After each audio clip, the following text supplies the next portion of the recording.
చార్మి, ఇప్పుడు డిసెంబర్ 21వ తేదీన గ్రాండ్ గా యుఎస్ఎల్ అయితే ఈవెంట్ ప్లాన్ చేశారు. ఈ ఈవెంట్ కి సుకుమార్ గారు గెస్ట్ గా వెళ్తున్నారు.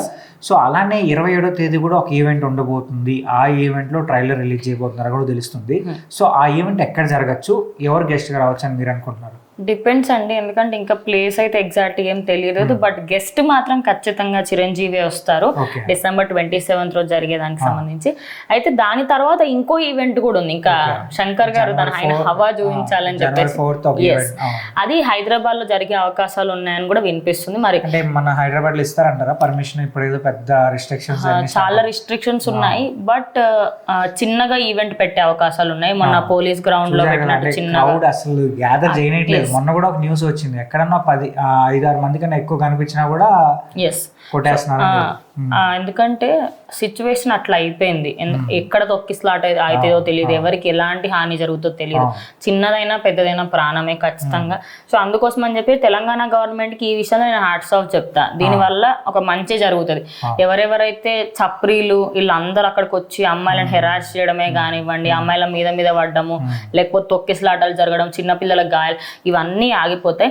January 4th మాత్రం హైదరాబాద్ లో అంటున్నారు. కానీ దీనికి మాత్రం ఖచ్చితంగా 99.9% అంటే పవన్ కళ్యాణ్ గారు రాబోతున్నారు, పక్కా ఫిక్స్ అయిపోయిందని తెలిసింది. సో పవన్ కళ్యాణ్ గారు వస్తున్నప్పుడు హైదరాబాద్ లో కన్నా ఏపీలోనే చేస్తారేమో కదా? యాక్చువల్లీ ఏపీలో ఆల్రెడీ చిరంజీవి గారితో అక్కడ ప్లాన్ చేస్తున్నారని తెలుస్తుంది. రాజమండ్రి ఆర్ వైజాగ్ లో అన్నారు. బట్ ఆ రెండిట్లలో ఏది ఇంకా కన్ఫర్మ్ లేదు. ఏంటంటే మనకి దిల్ రాజు గారిని తప్పు పట్టాలా లేకపోతే టీం తప్ప అర్థం అవ్వట్లేదు. బట్ కొంచెం లేట్ గానే చెప్తున్నారు అప్డేట్స్ అనేటివి. ఇది కూడా జస్ట్ అవుటర్ సోర్స్ తోని, రామ్ చరణ్ ఫ్యాన్స్ సోర్స్ తోని తెలిసింది. అలాగే ట్రైలర్ అయితే చిరంజీవి గారి దగ్గర లైన్ చేపిస్తారని కూడా ఫిక్స్ అయింది. ప్రీ రిలీజ్ ఈవెంట్ కి అయితే పవన్ కళ్యాణ్ గారు రాబోతున్నారు. బికాస్ ఖచ్చితంగా ఒక స్టార్ హీరోకి సంబంధించి ఆయనంతట ఆయన ప్రమోషన్ చేసుకున్న ఒక హీరో, ఇంకా ఆయన కన్నా పెద్ద హీరో వస్తే తప్పేం లేదు. అని వాళ్ళ బాబాయ్ ఖచ్చితంగా ఆయన వచ్చి హెల్ప్ చేస్తారు, అందులో నో డౌట్. కానీ ఏ రోజు ఏంటి అనేది నిజంగా వస్తారా రారా? ఎందుకంటే పవన్ కళ్యాణ్ గారు ఇప్పటి వరకు మీరు నమ్మరు, వచ్చిన ప్రతి సినిమాకి మేము ఆంధ్రాలో ప్రీ రిలీజ్ ఈవెంట్ పెడతాం, మేము ఆంధ్రాలో ఆ సక్సెస్ మీట్ పెడతాం అన్న ప్రతి ఒక్కరికి ఆయన హ్యాండ్ ఇవ్వడం జరిగింది. మరి ఇప్పటికైనా ఆయన బయటకు వచ్చి ఒక సినిమా రంగానికి సంబంధించిన అంటే, ఎందుకంటే ఆయన సినిమాల నుంచి పాలిటిక్స్ వెళ్ళారు కాబట్టి ఖచ్చితంగా ఆయన చూడాలని ఫ్యాన్స్ కు ఉంటది.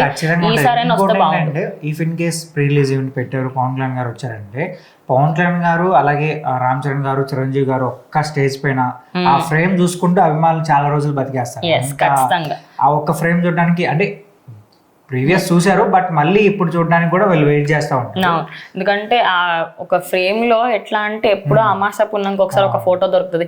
ఆయన ఎప్పుడో డిప్యూటీ సీఎం గా ఇంటికి వచ్చినప్పుడు ఒక ఫోటో ఉండే, ఆ ఫోటో ఇప్పటికీ సర్క్యులేట్ చేస్తూ ఉంటాం. అలాంటిది ఇంకొక ఫోటో దొరికితే ఇంకొక 1 year RC16 వచ్చేంత వరకు బతికేయచ్చు. ఇంకోటి మేబీ ఓజీ సినిమా కూడా రాబోతుంది, హరిహర వీరమల్లు రాబోతుంది కాబట్టి ఆ ప్రీ రిలీజ్ ఈవెంట్ కూడా చిరంజీవి గారు రావచ్చు, లేదంటే రామ్ చరణ్ గారు కూడా రావచ్చు. సో అప్పుడు కూడా సో ఇంకా ఈ ప్రీ రిలీజ్ అండ్ ట్రైలర్ ఖచ్చితంగా వీళ్ళిద్దరితోనే లాంచ్ చేస్తారు. బట్ అందులో ఎక్కడ జరుగుతుంది ఖచ్చితంగా ఒకటి హైదరాబాద్ లో జరగాలి, తెలుగు స్టేట్స్ లలో ఖచ్చితంగా. మేబీ ఏమైనా హైదరాబాద్ లో జరిగితే నాకు తెలిసి ట్రైలర్ సంబంధించి ఈవెంట్ ఏమైనా జరగచ్చు. సో పవన్ కళ్యాణ్ గారు వచ్చేది ప్రీ రిలీజ్ మాత్రం అక్కడే, ఎందుకంటే ఆయన ఇక్కడ వరకు రావడం, ఆయన పనులన్నీ ఆపుకొని రాకపోవచ్చు. లేదు ఓన్లీ ప్రీ రిలీజ్ ఈవెంట్ అక్కడ జరిగినా కూడా ఏపీ ప్రజలందరికీ ఇది ఒక ఫెస్ట్ అని చెప్పొచ్చు, ఖచ్చితంగా ఫన్ ఫెస్ట్ అని చెప్పొచ్చు. చూద్దాం మరి ఎట్లా ఉంటది ఏంటి. పవన్ కళ్యాణ్ గారు రావడం అయితే పక్కా అని తెలుస్తుంది. సో ఇంకా ఫ్యాన్స్ అయితే పండుగే. ఈ మూవీ పైన మీకున్న ఎక్స్పెక్టేషన్స్ గురించి కింద కామెంట్ చేయండి, అలాగే మా ఛానల్ సబ్స్క్రైబ్ చేయండి.